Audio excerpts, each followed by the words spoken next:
kaum muslimin fuqara. Begitu juga para dai.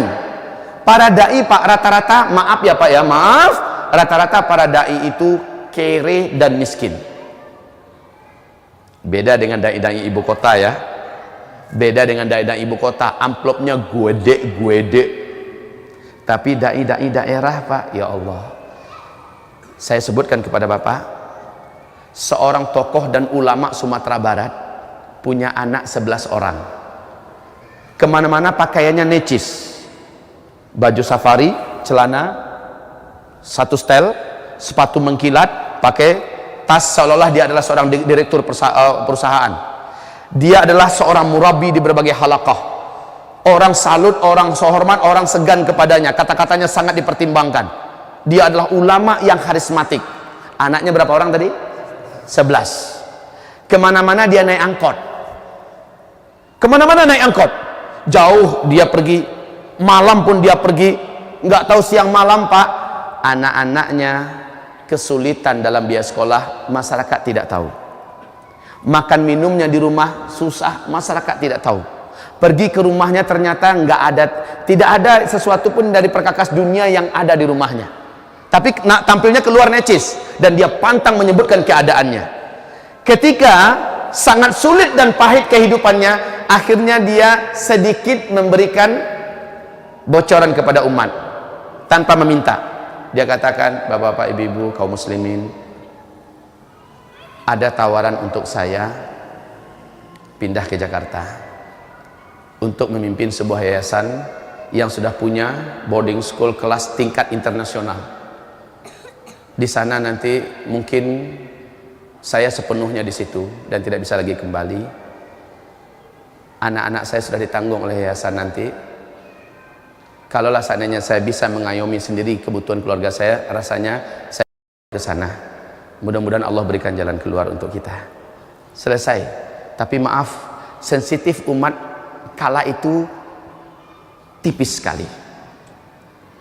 Mereka seperti harap besar kepada beliau, tetapi tidak peduli dengan keadaan beliau. Akhirnya beliau menerima tawaran Jakarta. Sekarang beliau di Jakarta Pak, seorang ulama tokoh karismatik Sumatera Barat, sekarang memimpin sebuah pondok pesantren kelas internasional ya. Dan beliau ini sudah hidup mapan dan nyaman sekarang di Jakarta. Sumbar baru kehilangan, Sumatera Barat baru merasa menjerit, ulama kami pergi meninggalkan kami. Dia fakir, ente nggak awas. Dia dalam keadaan kesulitan hidup, ente tidak sensitif. Umat harusnya sensitif. Makanya maaf ya, kemarin saya berkunjung 2 hari yang lalu ke masjid apa namanya, Al-Ihsan ya, Masjid Al-Ihsan yang ada Ustadz Adi Hidayat, adik kelas saya di Libya. Ustadz Adi Hidayat, ada yang kenal? Bapak Ibu, saya katakan pada masyarakat sekitar, ini anugerah terbesar dari Allah untuk penduduk sini. Tahankan, pertahankan ulama ini. Langka orang semacam beliau. Kemampuan tafsirnya, kehebatan ilmunya, kedalaman analisanya, dan bijaksananya beliau dalam menyelesaikan banyak perkara-perkara dan masalah. Langka ulama macam ini. Dia muda lagi masih, usianya baru 30 tahun Pak. Adik kelas saya di Libya, masih muda sekali. Saya katakan jangan telantarkan beliau, tolong rawat dan jaga, jangan sampai beliau pergi gara-gara kalian tidak peduli. Ini saya katakan kepada mereka Pak.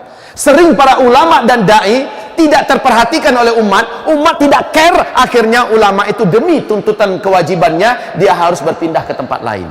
Jangan sampai itu terjadi Pak. Kalau ada ulama dekat kita, perhatikan kehidupannya. Kecuali ulama penjilat. Kalau ulama penjilat pasti kaya Pak. Ulama penjilat pasti duitnya banyak, mobilnya kelas pengusaha. Maaf ya Pak ya, maaf. Ada ulama tidak penjilat dan tidak jahat, tetapi umat yang memang memfasilitasinya. Maka ulama semacam ini insya Allah dia tetap lurus. Tapi tidak sedikit ulama-ulama yang menjilat, ulama-ulama yang menutupi kebenaran. Sehingga apa kata Rasulullah, awwalu man uqdhifa 'alan nar qabla ubadil wathan al-ulama. Orang yang paling pertama dilemparkan ke dalam api neraka sebelum para penyembah patung dan berhala adalah para ulama. Ulama yang penjilat Pak, ulama yang menutupi kebenaran, ulama yang banyak menipu umat, ulama yang banyak menyesatkan, ulama yang banyak mengadu domba, memperbanyak pengikut, sementara bukan kebenaran yang ditegakkannya, tetapi hawa nafsunya. Ulama macam ini duluan masuk neraka. Kaum muslimin, kita kembali kepada fakir. Rata-rata para ulama itu fakir. Rata-rata para ulama itu fakir. Dan mereka sebenarnya Pak, kalau diiming-imingi duit pun mereka tidak begitu menarik baginya duit. Karena mereka lah contoh paling teladan dalam masalah kezuhudan. Tidak menarik bagi mereka. Cuma jangan sampai mereka dibiarkan Lihat nih ayat yang saya minta tolong dibuka tadi. Lihat Al-Quran surat surah Al-Baqarah 273. Silakan dibuka Al-Qurannya. Tolong dibacakan terjemahannya.